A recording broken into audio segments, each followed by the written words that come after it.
고린도서 2장 12절입니다. 그러므로 나의 사랑하는 자들아, 너희가 나 있을 때뿐 아니라 더욱 나 없을 때에도 항상 복종하여 두렵고 떨림으로 너희 구원을 이루라. 너희 안에서 행하시는 이는 하나님이시니 자기의 기쁘신 뜻을 위하여 너희로 소원을 두고 행하게 하시나니 모든 일을 원망과 시기가 없이 하라. 이는 너희가 흠이 없고 순전하여 어그러지고 거스리는 세대 가운데서 하나님의 흠없는 자녀로 세상에서 그들 가운데 빛들로 나타내며 생명의 말씀을 밝혀 나의 다름질도 헛되지 아니하고 수고도 헛되지 아니하므로 그리스도의 날에 나로 자랑할 것이 있게 하려 합니다. 만일 너희 믿음의 재물과 공사 위에 내가 나를 관제로 드릴지라도 나는 기뻐하고 너희 무리와 함께 기뻐하리니 이와 같이 너희도 기뻐하고 나와 함께 기뻐하라. 18절 말씀을 드렸습니다. 지금 2장 내용에서는 그리스도의 마음을 품은 성도의 삶을 권면하는 내용이 지금 계속 이루어지고 있습니다. 성도들은 그리스도의 마음을 품고 사는 사람들입니다. 그래서 2장 우리 맨 처음에 나온 것처럼 그리스도 안에 무슨 권면, 사랑, 위로, 교제, 자비, 그러니까 그리스도로 인해서 우리가 권면을 받고 있고 위로를 받고 있고 교제를 하고 있고 긍휼과 자비를 우리가 자비로운 그러한 삶을 우리가 살고 있다면, 그렇다면 우리가 그리스도 예수의 마음을 품고 살아가는 것이다 하는 말입니다. 그리스도의 마음은 어떤 마음인가? 7절에 나오는 것처럼 종의 형체를 가지고, 그리고 그리스도는 원래 하나님의 본체시죠. 하나님의 본체시지만 모든 것들을 다 포기한 거죠. 당신이 누릴 수 있는 모든 것들을 다 포기하고 종의 형체를 가져서 사람의 모양으로 나타나시고 죽기까지, 십자가에 죽으실 때까지 복종하신 분입니다. 그래서 지극히 뛰어난 이름을 갖게 주신 분이죠. 바로 그 그리스도의 마음으로 성도들이 살아가는 것이 맞다 하는 말입니다. 자, 그리고 나서 12절로 넘어온 거죠. 나의 사랑하는 자들아, 나 있을 때뿐 아니라 나 없을 때도 항상 그렇게 살면 좋겠다 하는 말입니다. 즉 그리스도의 마음을 품고 살아가는 성도들이 되었으면 좋겠다. 내가 있건 없건, 그러니까 바울 사도가 있을 때는 그리스도의 마음을 품고 살아가다가 바울 사도가 없을 때는 자기 멋대로 살아가는 사람들이 아니라 바울 사도가 함께하고 있던 함께하고 있지 않던 항상 그리스도의 마음을 품고 너희들이 살아가면 좋겠는데, 두렵고 떨림으로 너희 구원을 이루라.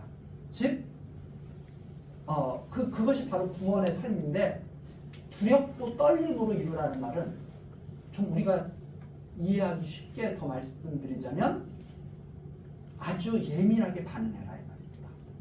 그러니까 두렵고 떨린다는 것은 내가 이렇게 사는 것이 지금 잘 살고 있는 거야?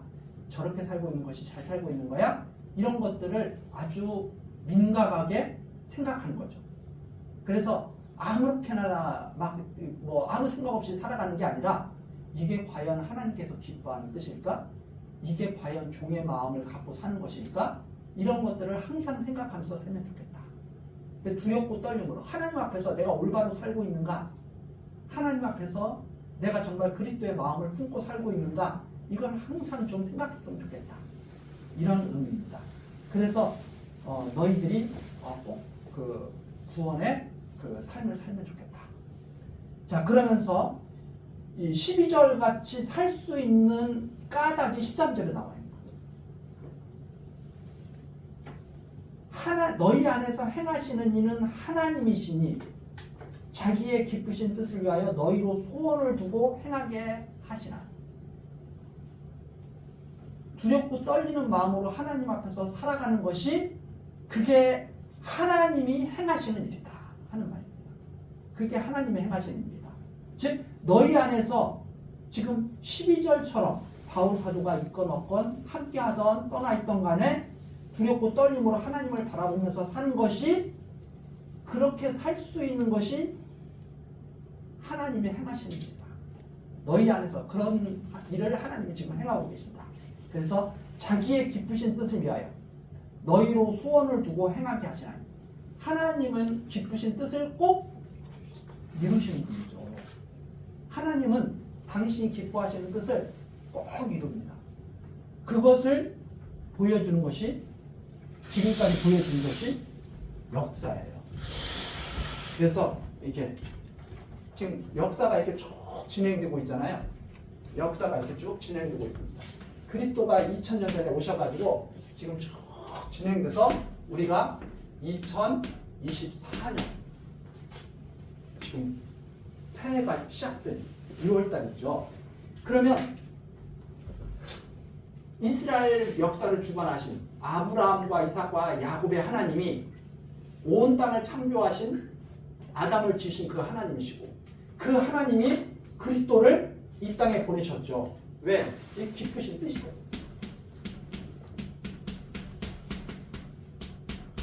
그리스도가 하나님의 기쁘신 뜻으로 이 땅에 딱 나타나셨죠. 반드시 보내시기로 하시고 오셨거든요. 이 기쁘신 뜻을 이루시는 하나님이 그리스도의 마음을 품고 오늘을 살아가는 성도들에게도 이 기쁘신 뜻을 반드시 이루실 것이다. 이 기쁘신 뜻을 반드시 이루기 위해서 마음에 소원을 두는 것이다.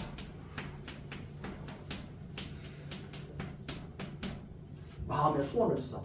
내가 이렇게 살아야 되겠다. 내가 오늘은 교회에 가서 말씀을 듣고 하나님께 예배 드리고 말씀을 드려야 되겠다. 기쁘신 뜻을 두고 마음에 소원을 두고 행하게 하신다. 그래서 하나님의 기쁘신 뜻은 반드시 이루신다. 성도들에게도 마음의 소원을 주셔가지고 당신의 기쁘신 뜻대로 반드시 인도해 가신다. 이런 말씀을 지금 바울 사도가 가지고 이런 말씀으로 권면하고 있죠. 당신의 기쁘신 뜻을 이루기 위해서 너희로 소원을 두고 행하게 하신다. 지금도. 그러니까 모든 일에 원망도 하지 말고 시비도 하지 말고 그리스도의 마음처럼, 그리스도께서 하나님의 뜻을, 기쁘신 뜻을 아신 그리스도께서 십자가에 죽기까지 복종하셨듯이 너희들도 그렇게 살기를 바란다 하는 권면. 자, 이렇게 사는 성도들은 15절 흠이 없고 순전한 성도들이죠. 그런 마음으로 살아가는 성도들이 흠이 없고 순전한 성도들인데, 너희가 흠이 없고 순전하여서 어그러지고 거스리는 세대, 지금 이 세대는, 우리가 살고 있는 이 시대는 이게 어떤 시대냐면 어그러지고 거스리는 세대.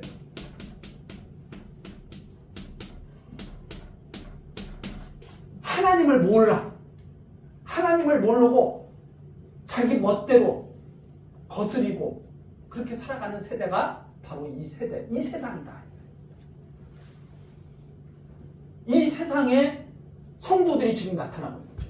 이 세상에, 캄캄한 어두운 세상에 생명의 빛으로 그리스도가 오신 것처럼 지금 이 시대에 성도들이 그리스도의 그 빛을 받아서 살고 있는 거죠.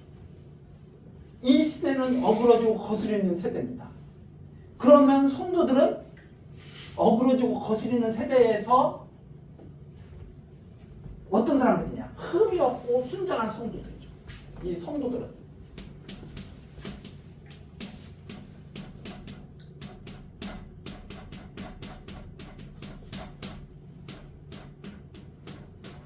흠없고 순전한 자입니다. 왜 흠없고 순전한 자냐?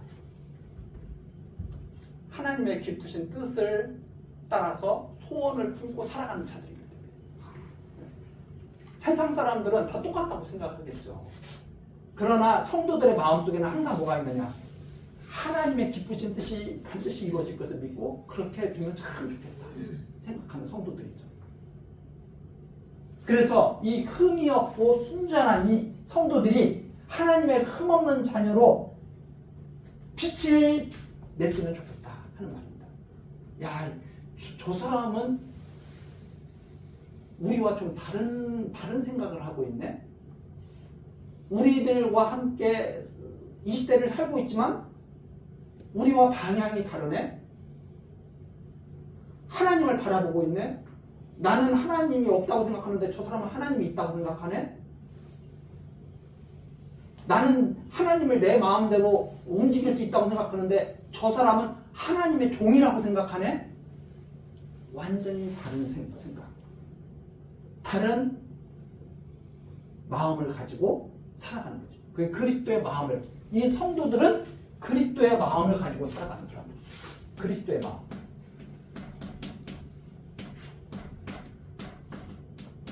그리스도의 마음이 이 성도들의 마음. 어그러지고 거스리는 세대는 그리스도의 마음이 없는 세대. 그래서 십자가 지는 것도 거부하고 자기 십자가 안 지려고 그러고, 그렇죠?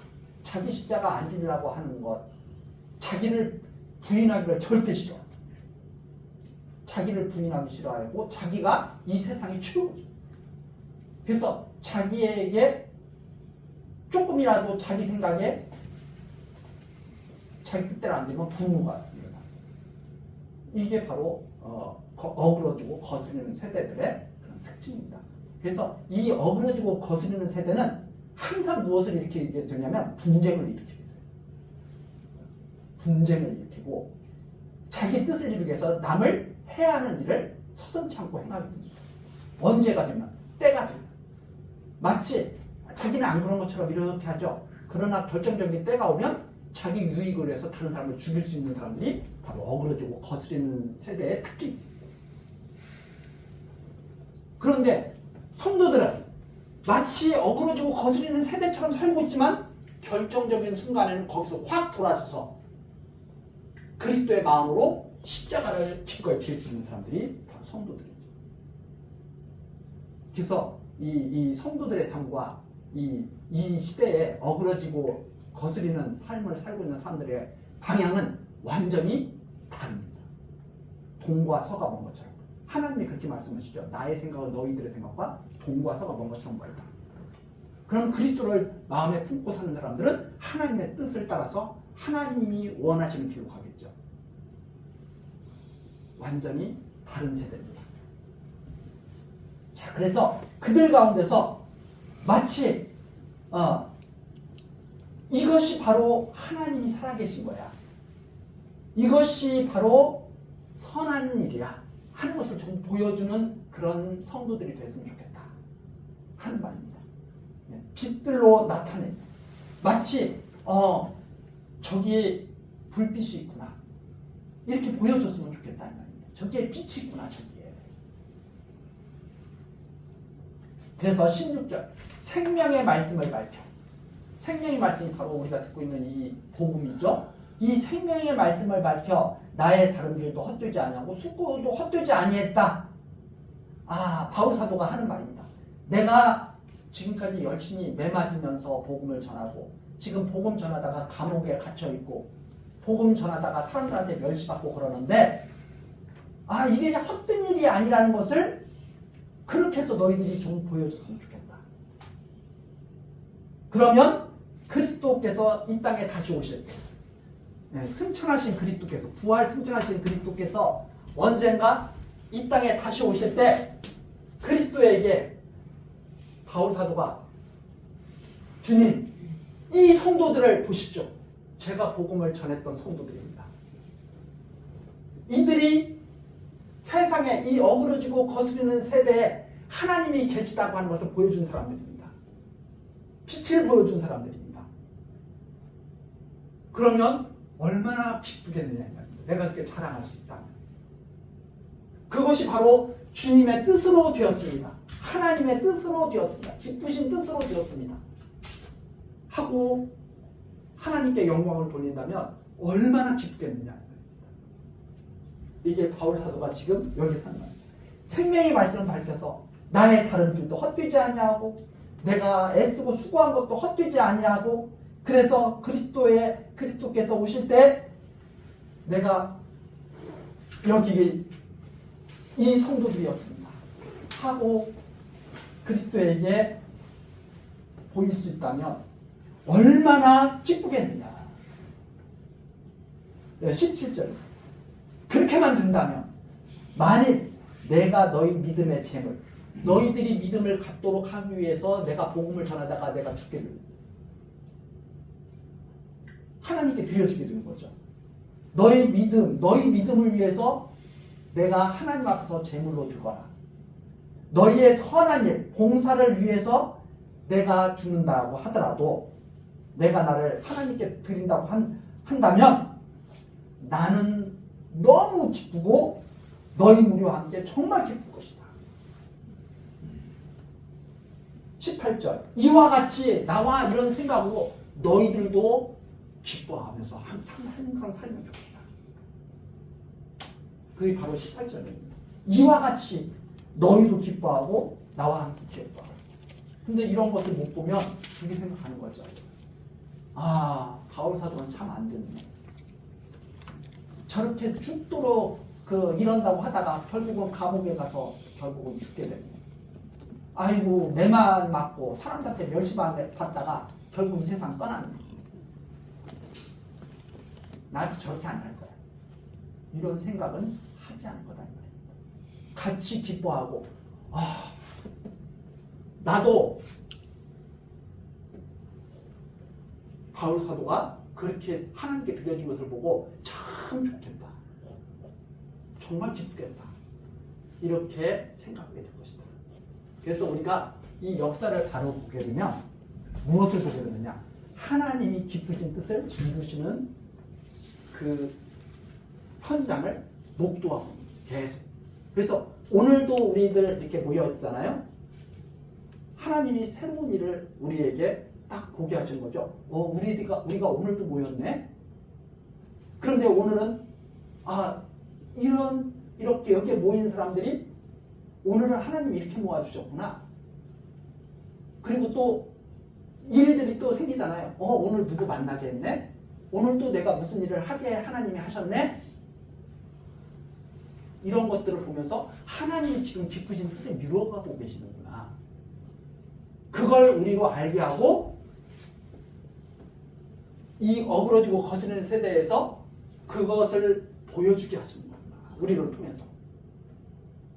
이렇게 우리가 이해를 한다면 하루하루가 그냥 아무 생각 없이 넘어가는 것이 아니라 의미가 있고 가치가 있게 하루하루가 지나가고 있는 거죠. 내가 지금 보여주고 있는 거예요. 나와 가까운 사람들한테도 보여주고 있고 내 친구들한테도 보여주고 있고 나와 아무도 모르는 사람에게도 보여주고 있죠. 그런데 그 사람들은 지금 하나님이 기쁘신 뜻이 이루어져 가고 있는 그 장면을 못 보고 있는 거죠. 그냥 사람들 지나가는 거, 이게 사람들 지나가는 거 보면서 아무 생각 없이 그냥 이렇게 보고 있는 거죠.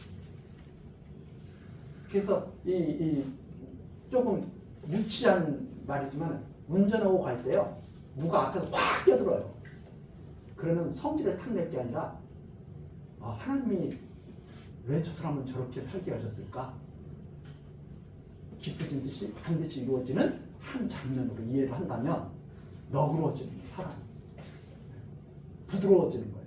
근데 그걸 깜빡이지면 화가 나죠. 왜 저 사람 저렇게 갑자기 뛰어들어서 사람 깜짝 놀라게 하는 거야? 그런데도 사고가 안 나고 하나님께 감사하는 마음이 들기는커녕 막 분노하게 되고 그러죠. 우리가 그런 데서 훨씬 넓어지는 마음을 가져야 되는 것이 바로 이런 삶을 통해서 이루어지기 때문에 그렇습니다. 그래서 우리들이 그런 마음을 가지고 함께 기뻐하고 기뻐하면 참 좋겠다 하는 것이 저의 마음입니다. 다 같이 기도하시겠습니다. 은혜로우신 하나님, 하나님의 기쁘신 뜻을 위해서 우리를 택하여 부르시고 또 오늘날 우리와 함께 동행하시며 우리의 삶을 인도하여 주시니 감사와 찬송을 드립니다. 하나님, 우리들 이 어그러지고 거스리는 세대 가운데 마음의 상처, 심령의 상처를 갖고 살아가기도 합니다. 그러나 하나님의 온전하신 뜻이 반드시 이루어질 때 우리들 하나님 앞에서 순전하고 흠이 없게 나타날 것을 소원합니다. 하나님 앞에서 항상 경건한 삶을 살게 하시고 날마다 주님을 찬송하며 감사하는 삶이 이루어져 나가도록 역사하여 주옵소서. 하나님께서 우리 교회학교 기억하여 주시고 이 교회학교에서 듣고 배우는 모든 학생들 그리고 우리 성도님들 앞에 모든 은혜의 영광이 가득 차게 하옵소서. 예수 그리스도의 이름으로 기도드리옵나이다. 아멘.